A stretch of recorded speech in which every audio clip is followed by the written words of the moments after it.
আজকে আমি আপনাদের জন্য এমন একটা টোটকা নিয়ে এসেছি যেটা বৃহস্পতি গ্রহ এবং শুক্র গ্রহ দুটোকেই সন্তুষ্ট করবে, দুটোকেই ব্যালেন্স করবে। আর জানেন তো আপনারা, বৃহস্পতি গ্রহ শুক্র গ্রহ দুটোই আমাদের ধনের স্থান, সুখ শান্তির স্থান, লাক্সারি স্থান। তো এর জন্য কিছু জিনিসের দরকার হবে, যেমন ধরুন একটা ছোট্ট সবুজ রঙের এলাচ, একটা দারচিনি, বেশ একটু প্রমাণ সাইজের একটা দারচিনির টুকরো, একটা লবঙ্গ, একটা জায়ফল আর একটা শুকনো হলুদের গোটা, একটা গোটা শুকনো হলুদ লাগবে।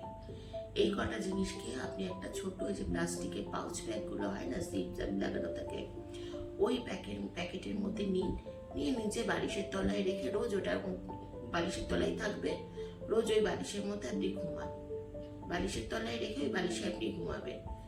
দেখুন কিরকম চেঞ্জ আসে আপনার লাইফে।